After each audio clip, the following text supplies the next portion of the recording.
মুসা আলাইহিস সালাম ফেরাউনের সামনে যেয়ে দাঁড়ালেন। ফেরাউনের জাদুকররা বিশাল বড় বড় বাঘ বানালো, সিংহ বানালো, সাপ বানালো। মুসা আলাইহিস সালাম দেখে ভড়কে গেলেন, ভয় পেয়ে গেলেন। আল্লাহ বললেন, মুসা ভয় নাই, তোমার লাঠিটা খালি ফেলো। কি ফেলো? মুসা আলাইহিস সালামকে একটা লাঠি দিছে কে?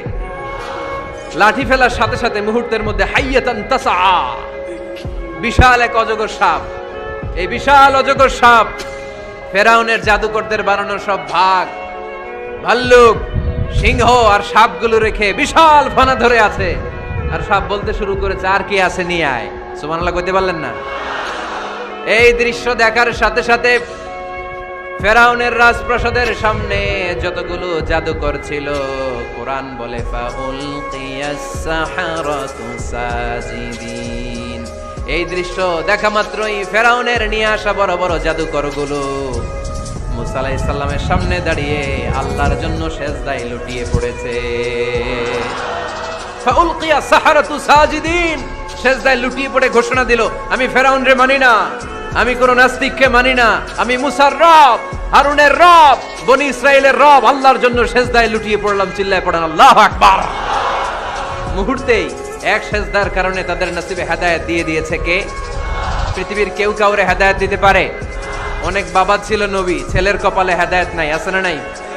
অনেক ছেলে ছিল নবী, বাবার কপালে হেদায়েত নাই, আছে না নাই? হেদায়েত দেওয়ার মালিক একজন, চিল্লায় বলেন তিনি কে? একটা সিজদা, একটা সিজদা, একটা সিজদার আদেশকে অমান্য করার কারণে ইবলিস জাহান্নামীদের সর্দার। চিল্লায় বলেন ঠিক কিনা? ওয়া ইয কুলনা লিল মালাইকাতি ইসজুদু লিআদম ফাসাজাদু ইল্লা ইবলিস আবা ওয়াস্তাকবারা ওয়া কানা মিনাল কাফিরিন। আল্লাহ বললেন, ও ফেরেশতাকুল সবাই আমার আদেশ মোতাবেক আদমকে সেজদা করো। সবাই সেজদা করলো, একজন ছাড়া, সে কে? আরো জোরে বলেন কি নাম? আবা, অস্বীকার করলো, ওয়াস্তাকবারা, অহংকার দেখালো, ওয়া কানা মিনাল কাফিরিন, কাফেরদের অন্তর্ভুক্ত হলো, জাহান্নামীদের সর্দার হলো। কয়টা সেজদার আদেশ? আওয়াজ করে বলেন, কয়টা সেজদার আদেশ অমান্য করছে? সেজদা কয়টা দেয় নাই? আপনি দেন নাই কয়টা? হ্যাঁ, আমরা দেই নাই কয়টা? এক সেজদা না দিয়া জাহান্নামীদের লিডার। আমরা সেজদা মিস করছি কয়টা? কয়টা? মুসলমান সেজদায় লুটিয়ে পড়তে হবে একজনের খুশির জন্য, তিনি কে? তাহলে কোরআনকে যে প্রশ্ন করেছি, কোরআন সব উত্তর দিয়ে ফেললো। কোরআন আমাদেরকে জানিয়ে দিল, তোমরা সবাই আল্লাহর নৈকট্যপ্রাপ্ত বান্দা হতে চাও, আল্লাহর কাছের বান্দা হতে চাও, তাহলে ওয়াসজুদ, কি করো? সবাই বলে নাই, আওয়াজ করে বুঝলো, বলো মুসলমান, ওয়াসজুদ মানে কি? সেজদা করো। সেজদা করলেই আল্লাহর কাছে যাওয়া যায়। মনের যত জ্বালা যন্ত্রণা দুঃখ ব্যথা আপনি সেজদায় পড়ে আল্লাহরে বলেন। কোনো ভায়া লাগবে না, কোনো মিডিয়া লাগে না, কোনো সিরিয়াল লাগে না, কোনো অ্যাপয়েন্টমেন্ট লাগে না। ডাকতে দেরি, ডাকে সাড়া দিতে দেরি হয় না। তাহলে কোরআনের আলোকে আজকে আমরা জেনে গেলাম আল্লাহর কাছে যেতে হলে সেজদায় লুটিয়ে পড়তে হয়। এবার আমরা সুন্নাহর আলোকে জানার চেষ্টা করব কি করে আল্লাহর কাছে যেতে হয়। শুনবেন? কষ্ট হচ্ছে নাকি আপনাদের? সুন্নাহকে যদি আমরা জিজ্ঞেস করি, বিশ্বনবী রেখে যাওয়া সুন্নাতে যদি আমরা একটু তালাশ করি, একটু স্ক্যানিং করি, একটু চোখ গোলাই, তাহলে সুন্নাহ আমাদেরকে বলে বেশি বেশি নফল ইবাদত করো আর আল্লাহর নৈকট্য হাসিল করো। সুবহানাল্লাহ করবেন না? কোরআন বলেছে সেজদায় লুটিয়ে পড়ো। যা যা বললাম আমি ওঠার আগে জিজ্ঞেস করে আবার শুনে যাব, কারণ আমি মনে করি এটা ক্লাস। এটা কি ক্লাসে পড়া দেওয়া নেওয়া আছে না নাই? এতক্ষণ পড়ানোর পরে জিজ্ঞেস করার দরকার আছে না নাই? কোরআন বলছে কি আর সুন্নাহ কি বলে? নফল ইবাদত। আওয়াজ করে বলতে হবে, সুন্নাহ কি বলে? বুখারীর বর্ণনা, আল্লাহর হাবিব সাল্লাল্লাহু আলাইহি ওয়াসাল্লাম বলেন, মা ইয়াজালু আবদি ইয়াতাকাররাবু ইলাইয়া বিন নওয়াফিল, বান্দা যত বেশি নফল ইবাদত করতে থাকে, করতে করতে করতে করতে বান্দা আমার কাছের নৈকট্য প্রাপ্ত বান্দা হয়ে যায়। হাত্তা উহিব্বাহু, এরপর আমি আমার বান্দারে এত ভালোবাসি, কুনতু সামআহুল্লাযী ইয়াসমাউ বিহি, বান্দা যখন শুনে সে তার নিজের কান দিয়ে শোনে না, আমি আল্লাহর কানে শুনি। কুনতু বাসারাহুল্লাযী ইউবসিরু বিহি, বান্দা যখন দেখে নিজের চোখে দেখে না, আমি আল্লাহর চোখে দেখে। ওয়ায়াদাহুল্লাতী ইয়াবতিশু বিহা, বান্দা যখন কিছু ধরে বান্দার হাতে ধরে না, আমি আল্লাহর হাতে ধরে। ওয়ারিজলাহুল্লাতী ইয়ামশি বিহা, বান্দা যখন হেঁটে যায় ওর নিজের পায়ে হাঁটে না, কেমন যেন আমি আল্লাহর পায়ে হাঁটে। আওয়াজ করে বলতে হবে আল্লাহু আকবার।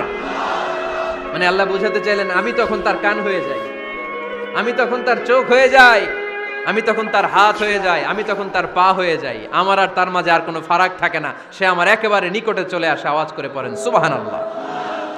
এজন্য বিশ্বনবী সাল্লাল্লাহু আলাইহি ওয়াসাল্লাম বদরের প্রান্তরে তলোয়ার নাই, ঘোড়া নাই, ওট নাই, সৈন্য সামন্ত নাই, না খেয়ে হাড্ডি সারা ৩১৩ জন মুসলমানকে নিয়ে আল্লাহর উপর ভরসা করে বদরের প্রান্তরে দাঁড়ালেন। আর ওইদিকে কাফেরদের সৈন্যবাহিনী ছিল ১০০০। কয় হাজার? মুসলমান কয়জন? মাত্র ৩১৩ জন। ওদের কাছে অস্ত্র শস্ত্রে সজ্জিত সেনাবাহিনী, বিশ্বনবীর ৩১৩ জনের কাছে তলোয়ার নাই, ঘোড়া নাই, কিচ্ছু নাই। বিশ্বনবী আল্লাহর উপর ভরসা করে এক মুষ্টি বালি নিয়ে ওয়াশাহাতিল ওযু, কাফেরদের চোখগুলো ধ্বংস হোক বলে তিনি বালুগুলো ছড়িয়ে দিলেন। মুহূর্তের মধ্যে ১০০০ সৈন্যবাহিনীর কাফের সৈনিকদের চোখের মধ্যে ধূলিকণা পৌঁছে দিল কে? আল্লাহর হাবিব সাল্লাল্লাহু আলাইহি ওয়াসাল্লাম বদরের প্রান্তর থেকে এক মুষ্টি বালু নিয়ে বললেন শাহাতিল ওযু, বলে তিনি বালু ছুড়ে মারলেন। ১০০০ সৈন্যবাহিনীর চোখের মধ্যে বালু ছড়াই দিছে কে? বুঝে শুনে উত্তর দিয়েন। এখানে ১০০০ লোক দাঁড়ানো, আমি বালু নিলাম, গায়ের যত জোর আছে সবার চোখের দিকে মারলাম। ১০০০ জনের চোখের ভিতরে ঢুকবে সর্বোচ্চ ৫ জন, বেশি হইলে ১০ জন, তার চেয়ে বেশি হইলে ২০ জন, বেশি হইলে ৫০ জন। বুঝে শুনে উত্তর দিয়েন। আমার মুষ্টিবদ্ধ বালু ছুঁড়ে মারলে ১০০০ মানুষের চোখের মধ্যে পড়বে? আওয়াজ করে বলেন পড়বে। এজন্য আল্লাহ বলেন নবী ওটা তুমি মারো নাই, ওটা আমি মারছি। সুবহানাল্লাহ নাই? আল্লাহ বিশ্বনবীর এটাকে বলেন ওমা রামাইতা ইয রামাইতা ওয়ালাকিন্নাল্লাহা রামা। নবী হে, বালু তুমি ঠিকই তোমার হাতে নিয়েছো, কিন্তু আমি আল্লাহ নিজ দায়িত্বে ১০০০ কাফেরের চোখের ভেতরে বালুগুলো পৌঁছে দিয়েছি। তাহলে বান্দা যখন নফল ইবাদত করে তখন বান্দার হাত আর বান্দার হাত থাকে না, ওইখানে আল্লাহর হাত যুক্ত হয়ে যায়। বান্দার পা থাকে না, সেখানে আল্লাহর পা যুক্ত হয়ে যায়। বান্দা যখন দেখে নিজ চোখে দেখে না, আল্লাহর দৃষ্টিশক্তি সেখানে যুক্ত হয়ে যায়। চিল্লায় বলেন ঠিক কি না? এজন্য নফল ইবাদত করতে রাজি আছেন তো?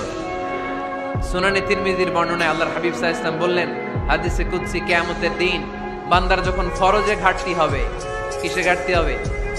ফরজে। আল্লাহ পাক বলবেন উনজুরু হাল্লি আবদি মিন তাতাওয়ু, ও ফেরেশতারা দেখো তো আমার বান্দা নফল করছে কিনা। ফরজে যেহেতু তার ঘাটতি, দেখো তো আমার বান্দার কোনো নফল ইবাদত আছে কিনা। ফেরেশতারা বলবে আছে। আল্লাহ বলবেন তাহলে ফরজগুলার যেহেতু ঘাটতি, নফল থেকে কিছু এনে ফরজে বসাই দিয়ে ওগুলোর ফরজ বানায় দাও। এজন্য নফল ইবাদতের দরকার আছে না নাই? ফরজ তো করাই লাগবে, এটা কম্পালসারি, এটার মাফ নাই, এটা অব্লিগেটরি। নফল করে আল্লাহর কাছে যাওয়া যায়। নফল হচ্ছে ওভারটাইম। নফল ইবাদত কেমন? আওয়াজ করে বলেন। তাহলে কোরআনের আলোকে আমরা জানলাম যে আল্লাহর কাছে যেতে হলে কি করতে হয়? সেজদা দিতে হয়। আর সুন্নাহর আলোকে আমরা জানলাম আল্লাহর কাছে যেতে হলে কি করার মাধ্যমে কাছে যেতে হয়? আওয়াজ করে বলেন। নফল ইবাদত করতে রাজি আছেন সবাই? সবচাইতে শ্রেষ্ঠ নফল ইবাদত হচ্ছে কোরআনের তেলাওয়াত, ঠিক কি না? আল্লাহর হাবিব সাল্লাল্লাহু আলাইহি ওয়াসাল্লাম বললেন নফল ইবাদতের মাধ্যমে আল্লাহর কাছে যেতে চাও, নৈকট্যপ্রাপ্ত বান্দা হতে চাও, আফদলুল ইবাদাতি তিলাওয়াতুল কোরআন। সবচাইতে যত নফল ইবাদতের লিস্ট হতে পারে, এই লিস্টে র‍্যাঙ্কিং এ ১ নাম্বার থাকবে কোরআনের তেলাওয়াত। এই কোরআন তেলাওয়াত করতে রাজি আছেন তো? আমার হাতে যে কিতাবটার নাম কি? সবাই বলতে পারেন নাই? আওয়াজ করে বলেন তো কিতাবটার নাম। এই কিতাবে ভুল আছে, সন্দেহ আছে, সংশয় আছে? এটা আলোর পথ দেখায়। এই কিতাব মানুষকে মানুষের মতো মানুষ বানায়, ঠিক কিনা? গরুর পেট থেকে বেরোলে ওটা গরু, ছাগলের পেট থেকে বেরোলে ওটা ছাগল হয়, মানুষের পেট থেকে বেরোলে ওটা মানুষ হয় না, ওটার মানুষ বানাইতে হয়। মানুষ বানানোর জন্য কোরআন পড়ার দরকার আছে না নাই? তাহলে নফল ইবাদত করে আমরা আল্লাহর নৈকট্য পেতে চাই। ১ নাম্বার যে ইবাদতের কথা আপনাদেরকে শোনালাম সেটা হচ্ছে কোরআনের তেলাওয়াত। রাজি আছেন সবাই? ফজরের পরেই এই নিমসার এলাকায়, এই কুমিল্লা এলাকায়